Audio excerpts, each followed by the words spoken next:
नमस्कार viewers, power of market financial education platform पे मैं अभिषेक उपाध्याय आप सभी का स्वागत करता हूं, हार्दिक अभिनंदन करता हूं। दोस्तों, आरबीआई की कल अक्टूबर 2024 की मॉनेटरी पॉलिसी अनाउंस होने वाली है। सुबह 10 बजे जो है मॉनेटरी पॉलिसी कमेटी का जो निर्णय होगा वो आरबीआई के गवर्नर साहब श्री शक्तिकांत दास जी अनाउंस कर देंगे। प्रश्न ये उठ रहा है कि जिस तरीके के बैकग्राउंड में ये आरबीआई की पॉलिसी निकल के आ रही है, एक तरफ तो अमेरिका के फेडरल रिजर्व बैंक ने अभी पीछे जो पॉलिसी हुई थी वहां पे ब्याज दरों में 50 बेसिस पॉइंट की कटौती की है। और अब उससे पूरे मार्केट के अंदर ये एक्सपेक्टेशन हो गई है कि क्या आरबीआई भी अक्टूबर 2024 की जो मॉनेटरी पॉलिसी आने वाली है उसमें क्या ब्याज दरों में कटौती करेगा, और अगर ब्याज दरों में कटौती करेगा तो क्या 25 बेसिस पॉइंट की कटौती होगी या 50 बेसिस पॉइंट की कटौती होगी। तो कल जो आरबीआई की मॉनेटरी पॉलिसी आने वाली है उससे आपको क्या एक्सपेक्टेशन रखना चाहिए, किस तरीके की पॉलिसी आ सकती है आरबीआई की पॉलिसी में, repo rate, HDF, cash reserve ratio वगैरह में क्या बदलाव हो सकते हैं, साथ ही साथ में पॉलिसी का स्टांस क्या हो सकता है, और ओवरऑल पॉलिसी का निफ्टी के ऊपर, बैंक निफ्टी के ऊपर, फाइनेंशियल सर्विसेज के ऊपर, साथ ही साथ ओवरऑल बैंकिंग सेक्टर्स के ऊपर क्या असर पड़ सकता है। और दूसरी तरफ जहां ईरान और इजराइल के बीच में तनाव चल रहा है और ग्लोबल क्रूड ऑयल की अगर अपन बात करें, $82 पर बैरल तक पहुंच गया, और एक स्टडी के हिसाब से यह है कि अगर $85 पर बैरल के ऊपर निकल जाता है तो भारत के शेयर बाजार में हाई से 10% का करेक्शन देखने को मिल सकता है। तो ये सारे इंपॉर्टेंट पॉइंट आज के वीडियो में डिटेल में चर्चा करने वाले हैं। डिस्क्लेमर ये है कि पावर ऑफ मार्केट एक फाइनेंशियल एजुकेशन और कंटेंट क्रिएशन प्लेटफॉर्म है।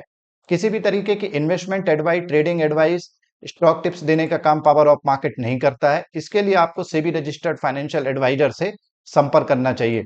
तो जो भी लोग जुड़ गए हैं, आप सभी लोगों का दिल की गहराइयों से धन्यवाद है। और देखिए, इंपॉर्टेंट बात अपने को ये समझना है कि मार्केट के अंदर ये जो सिचुएशन चल रही है, इस सिचुएशन में किस तरीके की पॉलिसी मार्केट के अंदर आ सकती है आरबीआई की अगर अपन बात करें तो देखिए, सबसे पहले हमें ये समझना पड़ेगा कि जो आरबीआई की पॉलिसी है वर्तमान में, उसके अंतर्गत जो रेपो रेट अभी वर्तमान में चल रहा है वो आपका 6.5% चल रहा है। तो 6.5% का जो रेपो रेट चल रहा है उसके अंतर्गत ज्यादातर एक्सपर्ट का ये मानना है, अलग अलग एजेंसियों ने जो सर्वे किया उसके हिसाब से ब्याज दरों में कटौती होने की पॉसिबिलिटी कम लग रही है। ज्यादातर एक्सपर्ट का मानना है कि रेपो रेट जो है वो 6.5% पे मेंटेन रहेगा। ओवरऑल अगर अपन स्टैंडिंग डिपॉजिट फैसिलिटी की बात करें 6.25% पे मेंटेन रहेगा। बैंक रेट या मार्जिनल स्टैंडिंग फैसिलिटी की बात करें, ये भी 6.75% पे मेंटेन रहेगी। वर्तमान में अगर रिजर्व रेशियोज की तरफ हम चलें तो वहां भी कोई बदलाव होने की पॉसिबिलिटी नहीं लग रही है। अगर अपन कैश रिजर्व रेशियो की बात करें तो वर्तमान में जो कैश रिजर्व रेशियो है वो 4.5% चल रहा है। स्टैचुरी लिक्विडिटी रेशियो की बात करें तो करीब करीब 18% चल रहा है। अब ओवरऑल जो ये जो सिचुएशन चल रही है, इसके अंतर्गत ब्याज दरों में कोई कटौती नहीं होती है तो मार्केट के ऊपर क्या असर पड़ सकता है। तो वर्तमान में आप देख सकते हैं कि देखिए, निफ्टी ऑलरेडी एक प्रॉफिट बुकिंग के जोन से चल रहा है और एक बड़ा करेक्शन हो सकता है। तो अगर कल ब्याज दरों में कोई भी कटौती नहीं होती है तो निफ्टी के ऊपर हो सकता है कि आपको कोई बड़ा चेंज देखने को ना मिले मार्केट के अंदर, क्योंकि ऑलरेडी एक बड़ा करेक्शन आ चुका है। पर यह बात जरूर है कि अगर ब्याज दरों में 25 बेसिस पॉइंट की या 50 बेसिस पॉइंट की कटौती कर दी जाती है तो मार्केट के अंदर आपको एक रिलीफ रैली देखने को मिल सकती है, निफ्टी एक रिकवरी कर सकता है। और ये रिकवरी में कहां तक जा सकता है तो आइए चार्ट के माध्यम से समझने की कोशिश करते हैं। देखिए, निफ्टी की अगर अपन बात करें तो वर्तमान में 25,013 के आसपास निफ्टी जो है चल रहा है। तो ओवरऑल इस सिचुएशन में अगर ऊपर की तरफ निफ्टी में कुछ रिकवरी आती है तो जो पहला इंपॉर्टेंट रेसिस्टेंस है वो 25,500 का है। काफी इंपॉर्टेंट रेसिस्टेंस है निफ्टी के अंदर ये, और अगर इसको क्रॉस कर लेता है, ये वाला जो रेसिस्टेंस है 25,500 का, अगर इसको क्रॉस कर लेता है तो 25,900 तक जा सकता है। तो ये जो दो रेसिस्टेंस हैं ये निफ्टी के हिसाब से कल के लिए इंपॉर्टेंट रहेंगे। पॉलिसी जो है जब सुबह आ जाएगी तो हम लाइव मार्केट में आपको अपडेट देने की कोशिश करेंगे। तो कल के हिसाब से मार्केट में आरबीआई पॉलिसी के बाद में 25,500 का पहला रेसिस्टेंस और 25,900 का दूसरा इंपॉर्टेंट रेसिस्टेंस है। सपोर्ट की अगर अपन बात करें तो नीचे की तरफ 24,700 का काफी इंपॉर्टेंट सपोर्ट निफ्टी में है, और दूसरा इंपॉर्टेंट सपोर्ट 24,500 का है। बैंक निफ्टी की अगर अपन चलें तो 51,000 के आसपास बैंक निफ्टी चल रहा है। इंपॉर्टेंट सपोर्ट जो बैठ रहा है बैंक निफ्टी के अंदर वो 50,000 के आसपास है, और अगर 50,000 के लेवल को बैंक निफ्टी ब्रीच कर देता है तो 49,800 तक स्लिप हो सकता है। ऊपर की तरफ अगर अपन बात करें तो 51,700 का पहला रेसिस्टेंस, और इसको क्रॉस करने पे 52,900 तक जा सकता है। ओवरऑल आरबीआई की पॉलिसी में अगर रेट कट की जाती है तो ही बैंक निफ्टी के अंदर आपको एक बड़ी रिकवरी देखने को मिल सकती है, और अगर ब्याज दरों में कटौती नहीं की जा सकती है तो हो सकता है कि मार्केट कहीं ना कहीं थोड़ी बहुत एक रिकवरी देके आपको साइडवेज हो सकता है। और मार्केट के अंदर अभी भी जो सिचुएशन है, ईरान और इजराइल के बीच में जो तनाव चल रहा है उसके ऊपर मार्केट नजर बनाया हुआ है, क्योंकि ऐसी पॉसिबिलिटी लग रही है कि आने वाले दिनों में इजराइल भी ईरान को जवाब दे सकता है। जिस तरीके से ईरान ने अभी करीब करीब 200 से ज्यादा बैलिस्टिक मिसाइल के माध्यम से इजराइल के ऊपर अटैक किया था, तब से ही पूरे ग्लोबल मार्केट के अंदर तनाव का वातावरण है। और वर्तमान में भारत का भी जो शेयर बाजार है वो करीब करीब 6 साढ़े 6% के आसपास अपने ऑल टाइम हाई से टूट चुका है। तो इस सिचुएशन में अगर ब्याज दरों में कोई कटौती नहीं की जाती है तो मार्केट थोड़ा साइडवेज टू नेगेटिव रह सकता है। इसके अलावा अगर अपन ये भी समझने की कोशिश करें कि जो पॉलिसी का स्टांस है वर्तमान में, उसमें बदलाव किया जा सकता है और उसमें ये चेंजेस किए जा सकते हैं कि जिससे आपको ये सिग्नल मिलेंगे कि जो दिसंबर 2024 में आरबीआई की अगली मीटिंग होगी, वहां पे हो सकता है आपको ब्याज दरों में कटौती देखने को मिल सकती है, क्योंकि नवंबर में फेडरल रिजर्व बैंक की भी मॉनेटरी पॉलिसी कमेटी की एक और मीटिंग हो जाएगी और वहां पे पॉसिबिलिटी ये लग रही है कि हो सकता है कि ब्याज दरों में 25 बेसिस पॉइंट की कटौती कर दी जाए।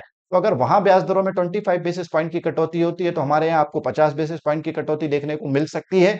पर अगर वहां ब्याज दरों में कोई भी कटौती नहीं होती है और पॉलिसी रेट को जो है अनचेंज रखा जाता है अमेरिका में, तो हो सकता है कि दिसंबर में जो भारत के अंदर आरबीआई की मॉनेटरी पॉलिसी कमेटी की मीटिंग होगी, वहां पे हो सकता है फिर ब्याज दरों में आपको 25 बेसिस पॉइंट की कटौती देखने को मिल सकती है। पर अभी ऐसा लग रहा है, जो सिचुएशन बनी हुई है, कि आरबीआई की जो अक्टूबर 2024 की जो मॉनेटरी पॉलिसी कल आने वाली है, इसमें ब्याज दरों में कोई भी बदलाव नहीं होगा। ओवरऑल अगर निफ्टी फाइनेंशियल सर्विसेज की भी आज एक्सपायरी की बात करें, तो देखिए निफ्टी फाइनेंशियल सर्विसेज में नीचे की तरफ 23,000 का काफी इंपॉर्टेंट सपोर्ट है। उसके नीचे जाने पे फिर निफ्टी 22,800 तक स्लिप हो सकती है। ऊपर की तरफ अगर अपन बात करें तो 23,750 के आसपास पहला रेसिस्टेंस है, 24,050 के आसपास दूसरा इंपॉर्टेंट रेसिस्टेंस है। ओवरऑल अगर अपन की इकोनॉमिकल इंडिकेटर्स की भारत के अंतर्गत बात करें, तो चाहे जीडीपी ग्रोथ की अगर हम बात करें, FY24 में भारत की जो जीडीपी ग्रोथ है वो 8.2% रही है।